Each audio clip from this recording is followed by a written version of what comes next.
हमसे कोई अपराध न बन जाए, हमसे कोई दोष न बन जाए। वैसे ये व्यवहार शून्य देश है, ये प्रेम मार्ग के पथिकों का है। यहां केवल प्रिया प्रीतम की प्राप्ति का लक्ष्य लेके आया जाता है, यहां केवल प्रिया प्रीतम की प्राप्ति का ही साधन किया जाता है, यहां केवल प्रिया प्रीतम अपने मानने वालों का ये देश है, अन्य कोई वृत्ति ही नहीं। निर्दूषित कर वास और रसिक जन संग सदा, दो बातें। अगर वृंदावन का वास मिला है तो निर्दूषित वास करो, कोई आपसे अपराध न बने, कोई दोष न बने, और सदैव रसिक जनों के संग में रहो, उनकी आज्ञा में रहो। तो ये दृढ़ व्रत क्या करेगा? प्रिया प्रीतम का संग प्रदान कर देगा। यह है साधन। वृंदावन का आश्रय वास स्वीकार किया, रसिक जनों का संग, तो अभंग प्रेम रंग प्रदान करने वाले प्रिया प्रीतम का संग प्राप्त हो जाएगा। वृंदावन हित रूप चिंतवत कुंजनी विचरी प्रेम सो उर्भरी। जहां आपके हृदय में एक बार प्रिया प्रीतम प्रकाशित हुए, ये कुंज निकुंजे इसी दृष्टि से आपको दिखाई देने लगेंगी, नवीन नवीन लीला रस में डूबे रहेंगे। पर निर्दूषित कर वास रसिक जन, रसिक जनों का संग, तो फिर दुष्संग का त्याग, दुष्संग ना होने पावे। कल देवर्षि नारद जी के भक्ति सूत्र में दुष्संगः सर्वथैव त्याज्यः, सर्वथैव त्याज्यः, दुष्संग की पहचान तो कह रहे हैं जो शिष्णोदर परायण है, रसेंद्री के अच्छे अच्छे पदार्थ खाने के लिए जबान ललचाती, जनेन्द्री भोग के लिए हर समय बावरे बने रहते हैं। शिष्णोदर परायण यद्यशद भी पथि पुनः शिष्णोदर कृतोद्यमैः आस्थितो रमते जंतुस्तमो विशति पूर्ववत् सत्यम शौचम दया मौनम बुद्धि श्रीर्यशः क्षमा समो दमो भगश्चेति यत्संगाद्याद्य संक्षयम तेषु शान्तेषु मूढ़ेषु खंडितात्म स्वसाधुषु संगम न कुर्याच्छोच्चेषु योषित क्रीडा मृगेषु च।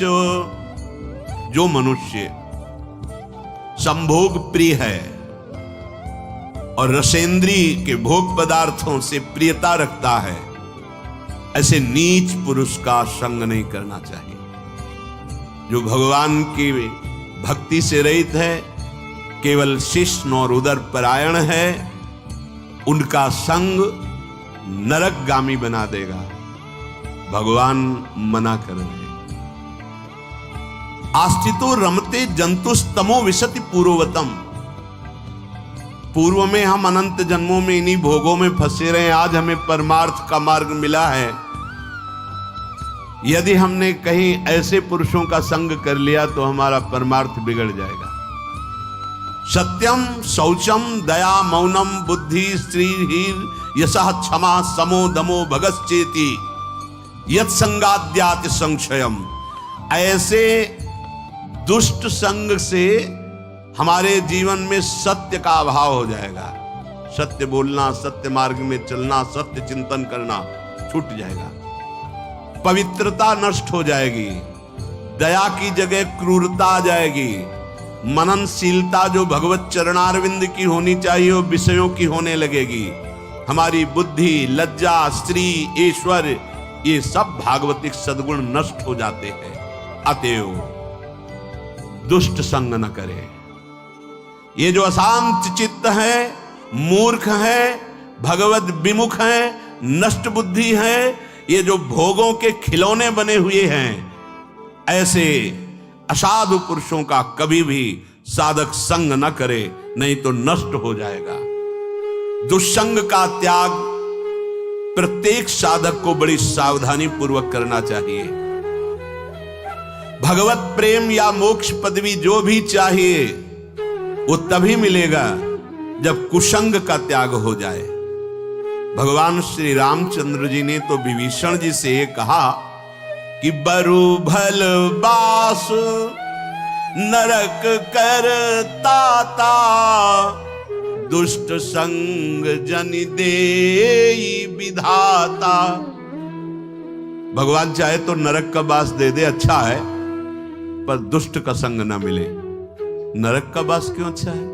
क्योंकि नरक भोगने से पाप नष्ट हो जाएंगे, हृदय पवित्र होगा, पर दुष्ट संग से हृदय में पाप बढ़ जाएंगे और अपवित्रता बढ़ जाएगी।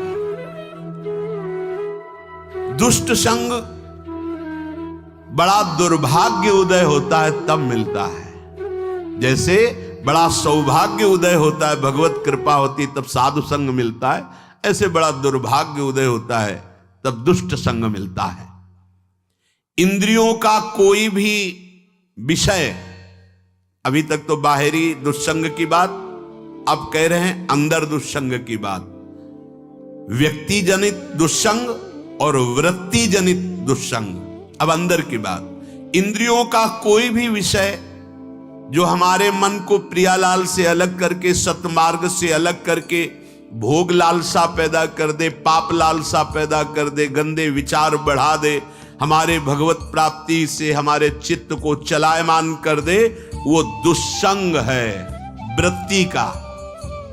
बड़ा सावधानी की जरूरत है। ये भगवत प्राप्ति का मार्ग चलना थोड़ा कठिन है, भगवत प्राप्ति नहीं कठिन है, क्योंकि हमारी वृत्तियां उसी में फंसी रही है। तो ऐसे सत्संग 10 वर्ष सुनो और हमें लगता है कि अगर सही दुस्संग हो जाए तो 10 दिन में पूरा 10 वर्ष का चैप्टर बदल देगा।